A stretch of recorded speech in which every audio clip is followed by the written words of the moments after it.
कि सत्ता के गलियारों में क्या हलचल है, क्या कानाफूसी है, किन अफसरों की स्थितियां कैसी हैं, कौन मंत्री कैसा चल रहा है।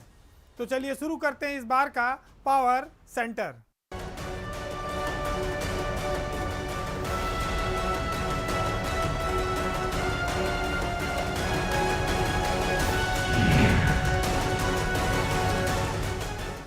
हमारे यहाँ जैसे कहावत है कि चोर चोरी से जाए लेकिन हेरा फेरी से ना जाए, उसी तरह से पुलिस भी है कि जहाँ मौका मिलेगा वहाँ उस्ताद अपनी उस्तादी दिखा जाएंगे। 8 पुलिसकर्मी कानपुर में मार दिए गए, पूरे प्रदेश में शोक है, सारे अधिकारी रात दिन लगे हैं। लेकिन इसी बीच कानपुर पुलिस के एक इंस्पेक्टर ने और बड़ा कारनामा कर दिया। मामला बर्रा थाने के इंस्पेक्टर रणजीत राय का है, जिसमें एक टेक्नीशियन युवक का अपहरण हो गया था। अपहरणकर्ताओं ने फिरौती मांगी 30 लाख की। रणजीत राय के नेतृत्व में टीम बनी और किडनैपर पैसा भी लेके भाग गए और जिसका अपहरण हुआ था वो भी नहीं छूटा। ये इतनी बड़ी लापरवाही और इतनी बड़ी गलती ये की गई। अब रणजीत राय को निलंबित कर दिया एसएसपी ने। अब एसएसपी भी, दिनेश भी खाली बड़े शहरों महानगरों के कप्तान कहलाना चाहते हैं। कानपुर में उनके नाम पर सिर्फ नाकामी दर्ज हो रही है, उनके दामन पर भी तमाम सारे दाग आ रहे हैं, क्योंकि विभाग का मुखिया होने के नाते जिले में हर व्यक्ति के जीवन की रक्षा करना उनकी जिम्मेदारी है। बर्रा थाने में 22 जून को लैब टेक्नीशियन एक है संचित यादव, उसका अपहरण हो गया। गरीब परिवार से था। अपहरणकर्ताओं ने कहा कि 30 लाख की फिरौती दो। पुलिस को बताया गया, सारे ऑडियो टेप सुनाए गए। पुलिस ने जाल बिछाया, कहा कि बैग हमारा, पैसा तुम्हारा रहेगा, तुम पैसा दो। गरीब परिवार ने बताया जा रहा है कि घर बेच दिया, जेवर बेच दिया, सब बेच के 30 लाख रुपया इकट्ठा किया। पुलिस बैग लेकर गई कि आज लड़के को छुड़ा लाएंगे, अपहरणकर्ता को पकड़ लेंगे रणजीत राय के नेतृत्व में। और पता लगा कि अपहरणकर्ता पैसा भी लेके भाग गए और लड़का भी लौट के नहीं आया। ये कौन सी कामयाबी है पुलिस की? पुलिस की में क्या बेईमान बैठे हुए हैं, या पुलिस खाली निलंबन करके दोषियों को, पूरे मामले को पर्दा डाल दी? सबसे महत्वपूर्ण बात यह है कि जब ये अपहरणकर्ताओं को पकड़ने में चूक गए और पैसा भी गंवा दिया, तो उसी परिवार वालों बेजा दबाव डाल रही है पुलिस की तुम जब बयान दो कि हमने उस बैग में पैसा नहीं डाला था, कपड़ा डाला था। झूठी और कहा जाए तो अमानवीय, मक्कार ये स्थितियां बनाने के लिए, क्योंकि किसी की जान पे बनी हुई है। 22 तारीख से आज तक संचित यादव घर नहीं लौटा है। 15-20 दिन से ज़्यादा होने जा रहे हैं। नाकामी पुलिस की है, दोष जनता के सर मढ़ा जा रहा है।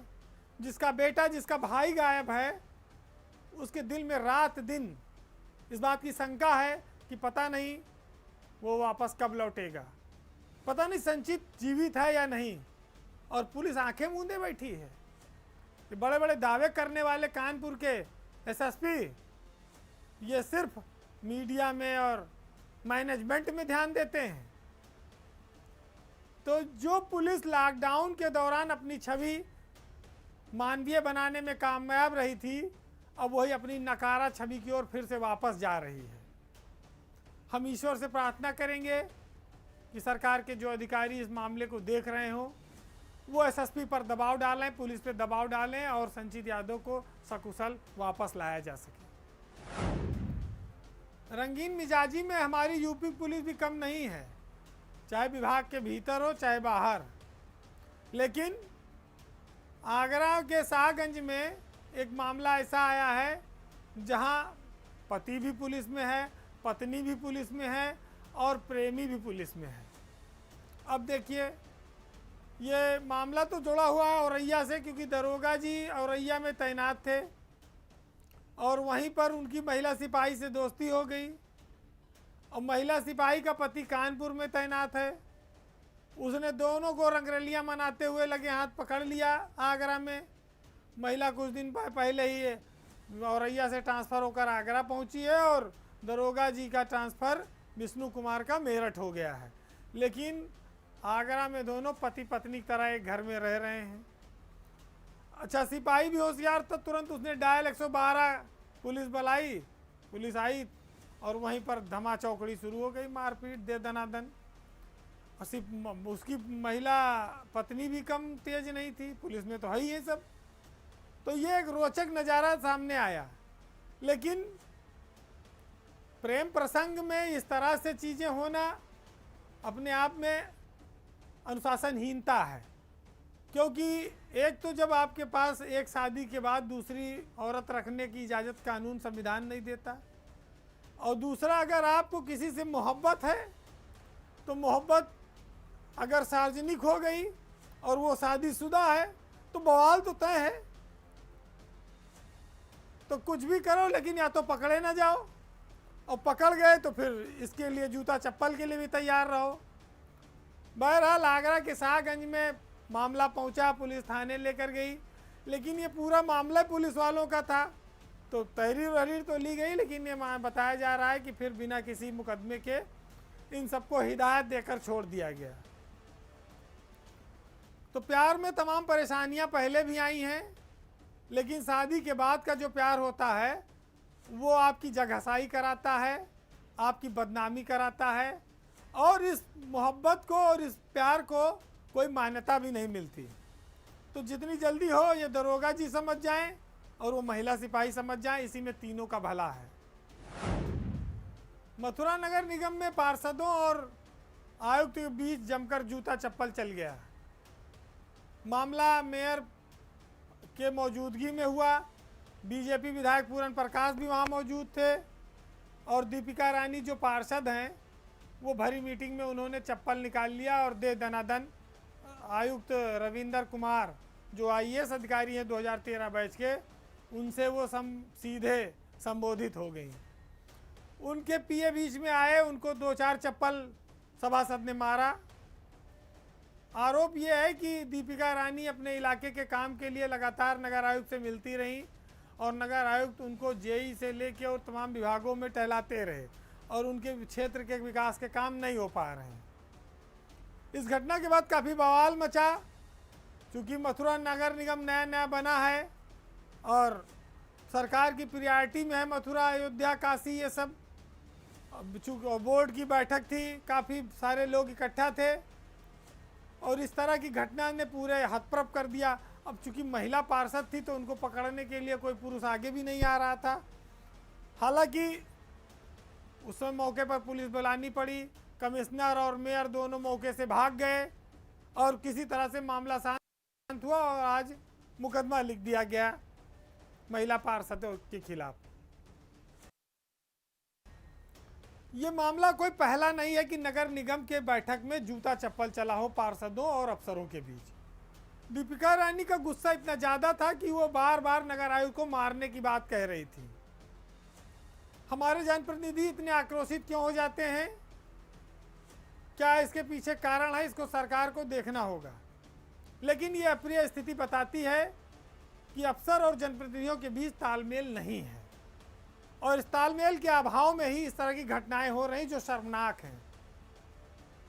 अब ये जिला प्रशासन को चाहिए कि नगर आयुक्त को, विधायक को, मेयर को, सभासदों को बुला के बातचीत कराए, क्योंकि इन समस्याओं का हल तो इस बातचीत से ही हो सकता है। नगर निगम को चलना है, कोरोना का काल है, साफ सफाई की व्यवस्था भी होनी है, लोगों के जीवन को बचाना भी है, तो सबको मिलजुल कर बुलाकर बैठाकर ही समस्या का हल निकाला जा सकता है। अभी तक एक नारा चलता था कि जो ज़मीन सरकारी है वो ज़मीन हमारी है। चलो ठीक है भाई। जब बीजेपी सरकार आई तो ये हुआ कि भाई ये राम रहीम मंदिर, मठ, ये सब बीजेपी के लोगों का पेटेंट है, भगवा हैं, हमारे हैं। लेकिन ये किसी ने नहीं कहा था कि भाई मंदिर के बाहर जो जूता चप्पल और मोबाइल मिले वो भी सब आपका है, बीजेपी वालों का है, वो भी ले लें। मामला सिद्धार्थ नगर का है। सिद्धार्थ नगर के सिंहेश्वरी देवी मंदिर में बीजेपी विधायक हैं सिद्धार्थ नगर सदर से श्याम धनी राही, उनके भाई हैं वो चप्पल चुरा लेते हैं, मोबाइल चुरा लेते हैं। तो बीजेपी की विधायक का भाई अगर चोर होगा तो कौन थानेदार उसके खिलाफ मुकदमा लिखेगा? सब लोग डरेंगे और साधु संत और सब परेशान है वहाँ आने वाले। अच्छा, इसी की वजह से वहाँ पर सीसीटीवी कैमरा लगाया गया कि ये जो विधायक श्यामधनी के भाई हैं शिव प्रसाद उर्फ त्यागी, ये मंदिर में आते हैं, सामान चुरा ले जाते हैं, मानते नहीं। वहाँ के पुजारी ने और वहाँ के जो संचालक हैं उन लोगों ने थाने में बाकायदा लिखित शिकायत की। सीसीटीवी में चोरी करते हुए त्यागी जी वहाँ कम कैद भी हैं और वो सर उठा के कहते भी हाँ चुराया, जाओ जो करना हो कर लो, विधायक के भाई हैं। तो भाई ये भावनाओं, नारों और काम पर तो ठीक है, चलिए आप अपनी बात रखिए, लेकिन चोरी और सीना चोरी ये नहीं चलना चाहिए और ये गलत है। अब पुलिस है वो डर के मारा मुकदमा नहीं लिख रही है कि बीजेपी विधायक के भाई का मामला है। तो जो विधायक जी क्षेत्र के विकास के लिए चुने गए थे, जो विधायक जी लोगों के दुख दर्द में साथ देने का दावा करते थे, अब उन्हीं के भैया मोबाइल चुरा ले जा रहे हैं, चप्पल चुरा ले जा रहे हैं। ये तो अपने आप में बड़ी शर्मनाक बात है। अब त्यागी जी शिव प्रसाद जो हैं, इनके खिलाफ पुलिस हिम्मत नहीं जुटा पा रही, तहरीर पड़ी हुई है। भगवान के घर में चोरी भी डर नहीं लग रहा है और भगवा का सबसे बड़े संवाहक यही हैं। अब भगवान क्या एकदम असहाय हो गए हैं या भगवान खुद उतर आए डंडा लेके हाथ में? तमाम सारी चीज़ें होती हैं। भक्त भी सोचते हैं कि भगवान पता नहीं कब इनको दंड देगा, क्यों ऐसा काम कर रहे हैं। उत्तर प्रदेश में प्रियंका गांधी की सक्रियता बीजेपी को परेशान कर रही है। प्रियंका गांधी लगातार हर छोटे बड़े मुद्दे पर सरकार को घेर रही हैं। उम्भा कांड सोनभद्र में जो हुआ, वहां से शुरुआत अगर की जाए उनकी पदयात्रा से, तो लखनऊ में उन्होंने जो यहाँ पर सीए पे जो बवाल हुआ उसके प्रोटेस्ट को लेकर, जो लोग जेल गए उसको लेकर उन्होंने जिस तरह से पदयात्रा की, और लगातार सोशल मीडिया पर उनके हमले योगी सरकार और भाजपा दोनों के लिए परेशानी का सबब बन रहे हैं। अब बीजेपी भी कोई ऐसी उसी पार्टी तो है नहीं, वो भी अब प्रियंका गांधी की काट खोजने में लगी है और उसके इस काट में उसको सबसे बड़ा नाम पीलीभीत से सांसद वरुण गांधी का दिखता है। गांधी का जवाब गांधी से, यानी कि नमक को नमक से, तलवार को तलवार से लड़ाया जाएगा, ऐसी चर्चा है। वरुण गांधी 3 बार से सांसद हैं। वो पिछली बार सुल्तानपुर से सांसद थे, अब उनकी माताजी वहाँ से मेनका गांधी सांसद हैं। मेनका गांधी पिछली मोदी सरकार में केंद्रीय मंत्री भी रही हैं। तो ऐसे में प्रियंका गांधी से मुकाबला करने के लिए वरुण गांधी को केंद्रीय मंत्रिमंडल में मंत्री बनाने की चर्चा चल रही है। मोदी सरकार के मंत्रिमंडल का जब भी विस्तार होगा तो वरुण गांधी को उत्तर प्रदेश से मंत्री बनाया जा सकता है, केंद्रीय मंत्री। और इसके पीछे तर्क यह है कि वरुण गांधी केंद्रीय मंत्री बनकर उत्तर प्रदेश के जिलों में कांग्रेस और प्रियंका गांधी के हमलों का डटकर सामना करेंगे, जवाब देंगे। चूंकि गांधी परिवार से दोनों आते हैं, दोनों की पृष्ठभूमि एक जैसी रही है, तो स्वाभाविक है कि दोनों अपनी शालीनता से और अपने राजनीति करने के तरीके से एक अलग अलग वर्ग को प्रभावित करते हैं। इसमें कोई शक नहीं है कि दोनों की अपनी फैन फॉलोइंग है और दोनों प्रियंका गांधी राष्ट्रीय पार्टी की राष्ट्रीय नेता हैं, तो वरुण गांधी और उनकी मां भी बीजेपी में बड़ा कद रखते हैं। वरुण गांधी ने अपने संयम से अभी तक लगातार ये दर्शाया है कि उनमें बड़ा नेता बनने की खूबी है। वो 3-4 बार सांसद रहे, वो लगातार जब संसद में बोलते हैं तो प्रभावशाली बोलते हैं और उनका आचरण भी लोगों के बीच मेल जोल कर रहा है। राजनीति को पैसा कमाने का साधन भी उन्होंने नहीं बनाया और यही वजह है कि वो बुलंदी पर, ऊंचाई पर राजनीति में बैठे हुए हैं और अब प्रियंका गांधी को टक्कर देने के लिए बीजेपी का वो चेहरा हो सकते हैं। बीजेपी इस खोज में लगी है। तो बीजेपी चुनाव 2022 से पहले अपने ये पत्ते खोल सकती है और वरुण गांधी केंद्रीय मंत्री बनाए जा सकते हैं। ये एक संभावना है। दूसरी संभावना ये है कि वरुण गांधी उत्तर प्रदेश में अत्यधिक सक्रिय किए जा सकते हैं। किस रूप में, ये बीजेपी नेतृत्व तय करेगा, नाम लेना ठीक नहीं। लेकिन वरुण गांधी और उनकी मां दोनों के पास, एक पीलीभीत में, एक सुल्तानपुर में, दोनों संसद के इस समय सदस्य हैं। उनका कहा जाए राजनीति में उनका क्लेम बनता है केंद्रीय मंत्री का, देर सवेर मिल भी जाएगा। लेकिन ये जरूर है कि जैसे प्रियंका गांधी ने लखनऊ में अपने लिए एक आशियाना ढूंढा है और वो यहाँ रह के सरकार की और परेशानियाँ बढ़ाएंगी, सब विपक्ष उन सरकार को हर मुद्दे पर घेरेगा, कोरोना से लेके तमाम मामले पर वो अटैक करती रहेंगी। उनके कार्यकर्ता कांग्रेस के लखनऊ में आए दिन आंदोलन कर रहे हैं, अजय लल्लू लगातार जेल पे जेल, रोज गिरफ्तारी दे रहे हैं। तो सरकार इस आंधी को, इस तूफान को रोकने के लिए वरुण गांधी को भी लखनऊ में लाकर बैठा सकती है। बीजेपी के रणनीतिकार इस पर लगे हुए हैं। आने वाले दिनों में यह फैसला आ सकता है। वरुण गांधी बीजेपी का एक बड़ा चेहरा उत्तर प्रदेश में हो सकते हैं। थोड़ा इंतजार करिए, आने वाले 2-3 महीनों में सारी स्थितियां साफ होंगी। उत्तर प्रदेश में सरकार कोई भी आ जाए, लेकिन गुलाबी गैंग की ताकत इतनी है कि एक सामान्य आदमी भी बड़े बड़े आईएएस अफसरों पर भारी पड़ सकता है। बात यहाँ पर आजमगढ़ के एक प्रभारी डीएसओ यानी कि जिला पूर्ति अधिकारी देवमणि मिश्रा की हो रही है। देवमणि मिश्रा 3 साल से आजमगढ़ में प्रभारी डीएसओ हैं, प्रभारी जिला पूर्ति अधिकारी। सिद्धार्थनगर में थे, बहुत कारनामे किए, प्रभारी थे वहाँ भी। आलोक कुमार तब खाद्य आयुक्त थे, जो आज मुख्यमंत्री के सचिव हैं। उन्होंने जांच कराई और इनको प्रतिकूल प्रविष्टि दी सिद्धार्थनगर के मामले में कि ये जब डीएसओ प्रभारी थे तो वहाँ लाभार्थियों के खाद्यान्न में इन्होंने अनियमितता की। दूसरी इनको मिसकंडक्ट इन्होंने दी हाई कोर्ट में प्रभावी पैरवी न करने के कारण, उसमें भी इनको 2 मिसकंडक्ट खाद्य आयुक्त आलोक कुमार देकर गए हैं इनको। अब दूसरा और मामला सुनिए। उसके बावजूद वो आजमगढ़ में प्रभारी डीएसओ बने हुए हैं। आजमगढ़ में जो आयुक्त थी, अभी रिटायर हुई हैं 30 तारीख को, कनकलता त्रिपाठी, उन्होंने इनके खिलाफ विस्तृत जांच कराई, जिसमें खाद्यान्न में भारी घोटाला और तमाम सारी कमियां पाई गई। दुकानों की बहाली में भी इनके ऊपर आरोप लगे।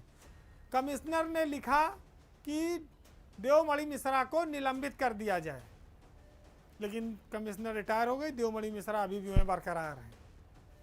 एक और किस्सा, तत्कालीन जिला अधिकारी शिवाकांत द्विवेदी ने देवमणि मिश्रा के कारनामों पर सरकार को चिट्ठी लिखी थी और कहा था कि इनको यहां से हटा दिया जाए, लेकिन देवमणि मिश्रा वहां बने रहे।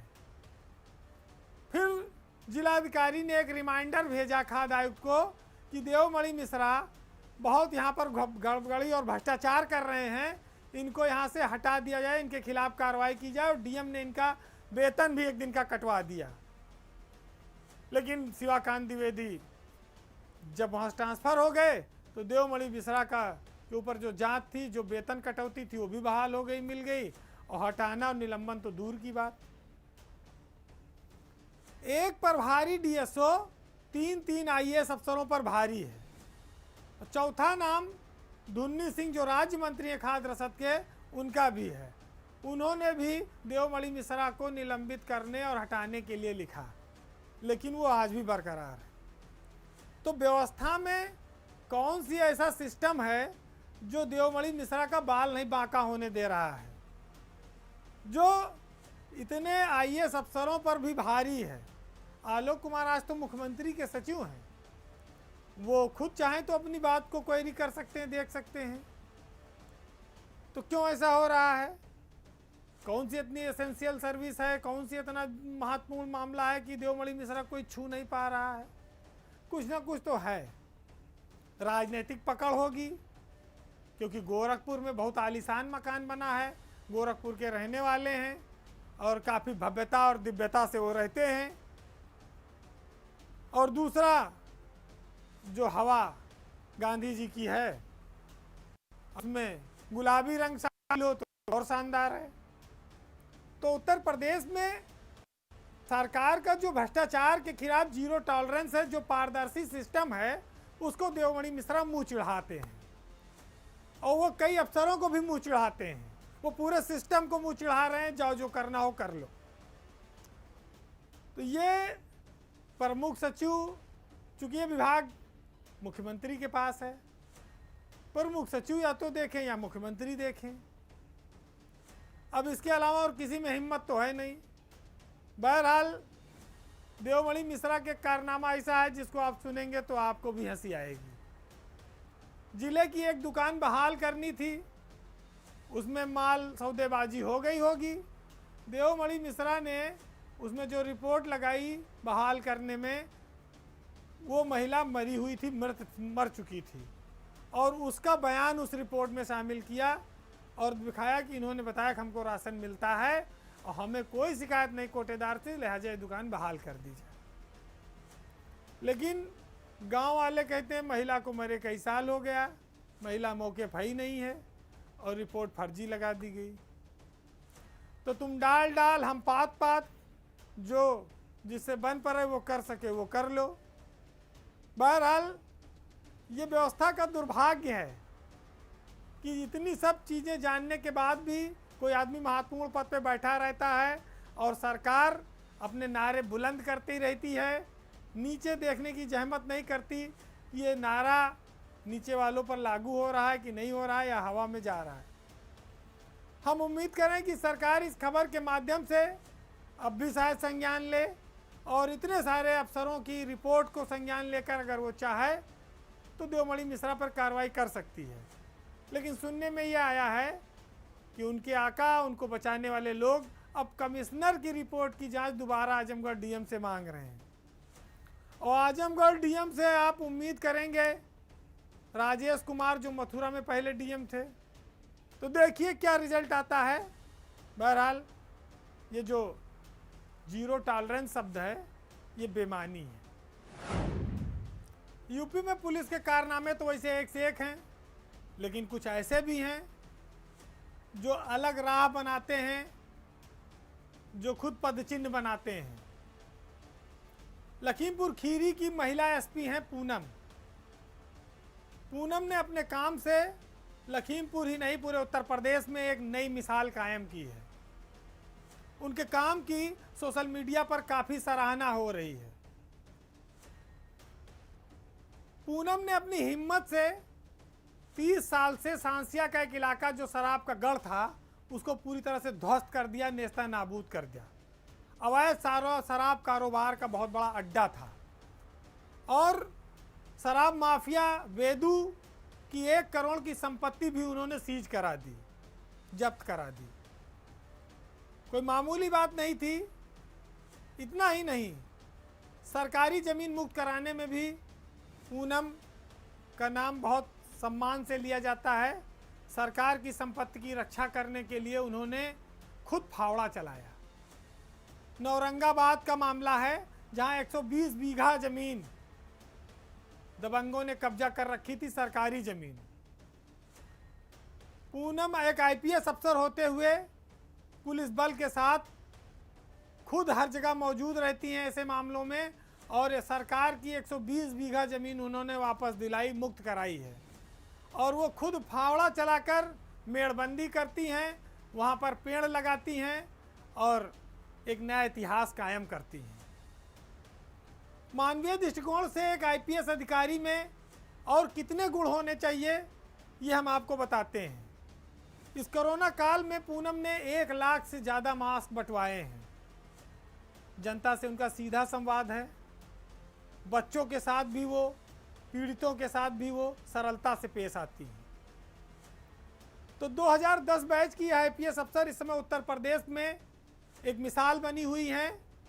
सोनीपत हरियाणा की वो रहने वाली हैं और आप उम्मीद करिए कि कोई आईपीएस अफसर रिवॉल्वर टांग कर जब फावड़ा चलाता हुआ क्षेत्र में नजर आए तो जनता में कितना विश्वास जगता होगा। जितनी तारीफ की जाए कम है। पूनम ने अपने काम से उत्तर प्रदेश की पुलिस की साख बढ़ाई है। मुख्यमंत्री ने जो उन पर भरोसा किया था वो उन्होंने लखीमपुर खीरी में सच साबित किया है।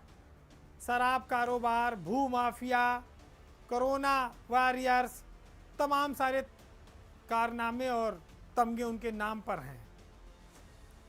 उन्होंने इतिहास बदलने की कोशिश की है, ईमानदारी से कोशिश की है, एक ईमानदार आईपीएस अफसर की छवि बनाई है। योगी सरकार को ऐसे ही अफसरों की ज़रूरत भी है, क्योंकि सरकार अफसरों को तैनात इसीलिए करती है कि वो जो सबसे निचले पायदान पर गरीब जनता है उस तक पहुँचें, सरकार की योजनाओं का लाभ उनको मिले, उनके साथ मानवीयता से पेश आएँ। जब जिले का एसपी उनसे संवाद बनाएगा, उनसे प्यार से बात करेगा, तो स्वाभाविक है कि पुलिस जनता के साथ कोई बेईमानी, कोई गड़बड़ी नहीं कर पाएगी। हमें खुशी इस बात की है कि हम पावर सेंटर में ऐसे अफसरों की तारीफ कर पाते हैं। उत्तर प्रदेश पुलिस की ओर से, उत्तर प्रदेश की जनता की ओर से आईपीएस अधिकारी पूनम का बहुत बहुत आभार है। और हम ये उम्मीद करते हैं कि वो अब जिस भी जिले में रहेंगी, जिस भी पद पर रहेंगी, मानवीय संवेदनाओं से जुड़ी रहेंगी और आम जनमानस के लिए ऐसे ही काम करती रहेंगी। कोरोना में खुद की परवाह किए बगैर लगातार क्षेत्र में निकलना एक बहुत हिम्मत का काम है और उनकी इस हिम्मत को पावर सेंटर और भारत समाचार दोनों सलाम करता है। तो बहरहाल इस बार के पावर सेंटर में इतना ही। अगली बार कुछ रोचक खबरों के साथ आपसे फिर मुलाकात होगी। तब तक के लिए नमस्कार।